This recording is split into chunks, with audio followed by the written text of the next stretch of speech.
Pemerintah tetapkan 1 Ramadan 1447 Hijriah Kamis 19 Februari 2026. 30 tahun berdiri, lapak liar Panakukang akhirnya dibongkar. 55 lapak di Tamalate dibongkar, terungkap sewa liar 30 tahun. Pegasus Resmob Jeneponto Jatanras Polda Sulsel lumpuhkan spesialis curanmor residivis.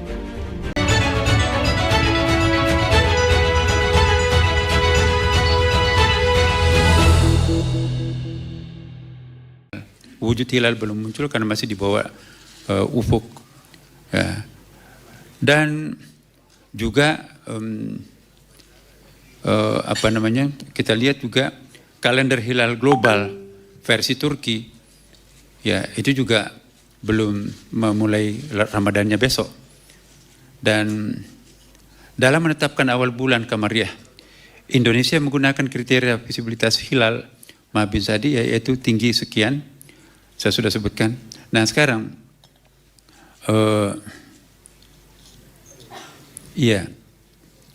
sudut elongasinya juga sangat rendah, ya, sangat jauh, masih sangat minim, 0 derajat 56 menit 23 detik, ya, hingga 1 derajat 53 menit 36 detik. Jadi secara hisab data hilal pada hari ini tidak memenuhi kriteria visibilitas hilal Mabims. Dengan demikian, berdasarkan hasil hisab serta tidak adanya laporan hilal terlihat, disepakati bahwa 1 Ramadan 1447 Hijriah jatuh pada hari Kamis 19 Februari 2026. Demikianlah hasil sidang isbat yang baru saja kita laksanakan dan sepakati bersama. Tentunya kita semua berharap semoga keputusan ini memungkinkan seluruh umat Islam di Indonesia ini untuk memulai ibadah puasanya secara bersama-sama. Semoga hal ini dapat menjadi simbol kebersamaan umat Islam di Indonesia yang sekaligus mencerminkan persatuan kita sebagai sesama anak bangsa dan menyongsong masa depan yang baik.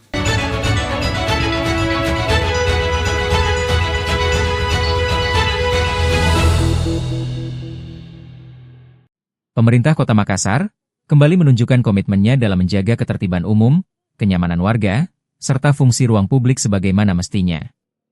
Melalui langkah penertiban terpadu, Pemkot Makassar melakukan pembongkaran terhadap sejumlah lapak yang berdiri di atas trotoar dan menutup saluran drainase di beberapa titik kota. Penertiban tersebut tidak hanya menyasar lapak usaha yang melanggar aturan tata ruang, tetapi juga bangunan liar yang selama ini berdiri tanpa izin dan disinyalir menjadi lokasi, markas, berkumpulnya sejumlah komunitas. Salah satu adalah lokasi tempat berkumpul sejumlah golongan di sekitar kawasan pekuburan Panaikang, Jalan Urip Sumoharjo, RT 11 RW 3. Lokasi tersebut diketahui kerap menjadi titik berkumpul komunitas waria atau yang juga dikenal sebagai transpuan, transgender perempuan. Kelompok ini juga pernah disebut dengan istilah bencong, atau banci, sebutan yang bersifat historis maupun populer, meski penggunaannya kini cenderung dihindari dalam konteks resmi. Keberadaan lapak liar yang dijadikan tempat mangkal atau nongkrong tersebut dinilai telah mengganggu fungsi fasilitas umum dan memicu keluhan warga sekitar, terutama terkait ketertiban lingkungan dan kenyamanan aktivitas masyarakat. Karena itu, pemerintah kota mengambil langkah tegas dengan tetap mengedepankan pendekatan persuasif dan komunikasi langsung sebelum proses pembongkaran. Lurah Panaikang, Kecamatan Panakukang, Mutmainah, menjelaskan bahwa penertiban dilakukan oleh tim gabungan kecamatan dan kelurahan, melibatkan RT RW setempat. Langkah itu merupakan tindak lanjut dari laporan warga yang resah dengan aktivitas di sekitar lapak tersebut. Lapak yang kami tertibkan 1 unit. Berdasarkan informasi warga, bangunan itu sudah lama kosong pada siang hari, namun pada malam hari sering ditempati mereka komunitas.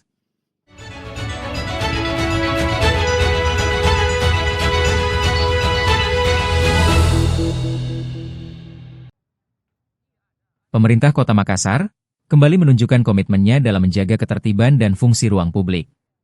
Penertiban terhadap bangunan lapak liar yang berdiri di atas trotoar dan menutup saluran drainase kembali digelar, sebagai bagian dari upaya menciptakan kota yang tertata, aman, dan nyaman bagi seluruh warga.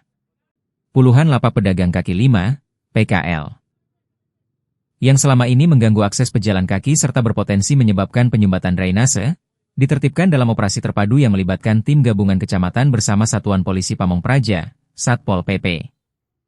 Kali ini, penertiban sekaligus relokasi PKL difokuskan di wilayah Kecamatan Tamalate, Senin 16 Februari.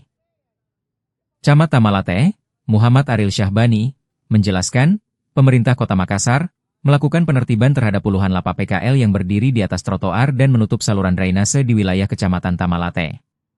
Lanjut dia, penertiban dilakukan oleh tim gabungan dalam mengembalikan fungsi fasilitas umum, FASUM, dan fasilitas sosial, FASOS, agar dapat digunakan pejalan kaki. Hari ini, penertiban lapak terdapat 2 titik lokasi penertiban pada hari tersebut, ujarnya.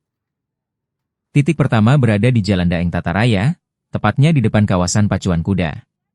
Titik kedua di Jalan Sultan Alauddin, yakni lapak penjual kambing dan buah-buahan yang berada di dekat eks Gedung Juang 45, sambung Aril.